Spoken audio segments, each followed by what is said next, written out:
Honeymoon అంటే తీయటి రాత్రులు అన్నాడో ఒక మహానుభావుడు. పెళ్లి అయిన కొత్త దంపతులు కలిసి సమయం గడపడానికి వెళ్లే ప్రత్యేకమైన పర్యటన. ఈ పర్యటన ద్వారా వారు తమ ప్రేమను పంచుకోవడానికి, మిగతా జీవితాన్ని కలిసి అనుభవించడానికి మొదటి పాదం వేస్తారు. హనీమూన్ ఒకంత ప్రైవసీని అందిస్తూ వారి మధ్య బంధాన్ని మరింత బలపరచడానికి సహాయపడుతుంది. కాని ఇప్పుడు జనరేషన్ మీనింగ్ మార్చి పెళ్లికాని వాళ్లు కూడా హనీమూన్ అదే ఇద్దరు ఒప్పుకుంటే వెళ్లొచ్చు అంటున్నారు. ఇది తప్పో ఒప్పో అనవసరం, ఇద్దరి మధ్య ఫ్రెండ్షిప్ ఉంటే హనీమూనే. ముఖ్యంగా హనీమూన్ కాలంలో కొత్త దంపతులు ఒకరికొకరు గురించి మరింతగా తెలుసుకోవడానికి, పలు అనుభవాలను పంచుకోవడానికి అవకాశం పొందుతారు. ఇది వారి బంధాన్ని సుస్థిరం చేయడంలో ముఖ్య పాత్ర పోషిస్తుంది. ఈ సమయాన్ని వారు సముద్ర తీర ప్రాంతాలు, పర్వత ప్రాంతాలు, ప్రముఖ పర్యాటక ప్రదేశాలు లేదా అద్భుతమైన ప్రకృతి దృశ్యాలతో కూడిన ప్రదేశాలు సందర్శించడానికి ఉపయోగిస్తారు.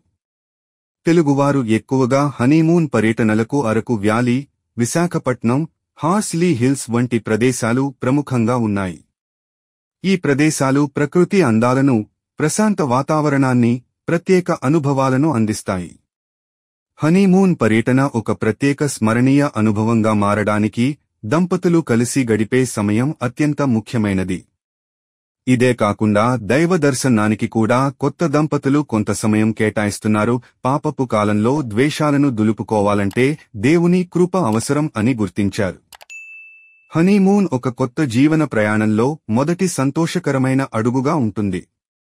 మీరు మరియు మీ జీవిత భాగస్వామి ఒకరితో ఒకరు కలిసి గడిపేందుకు, మీ అనుబంధాన్ని మరింతగా పెంచుకోవడానికి మరియు శాశ్వతమైన జ్ఞాపకాలను సృష్టించుకోవడానికి అనుమతిస్తుంది. ప్రతి జంట తమ హనీమూన్ను డిన్నర్ డేట్, విచిత్రమైన ప్రదేశాలను అన్వేషించడం, క్లబ్ హాపింగ్ మరియు సాహసోపేతమైన కార్యకలాపాలు వంటి శృంగార విషయాలలో మునిగిపోవడానికి ఇష్టపడతారు.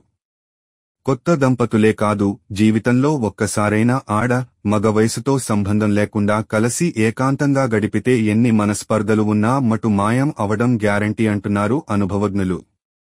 ఇక మీరు బయలుదేరండి హనీమూన్కు.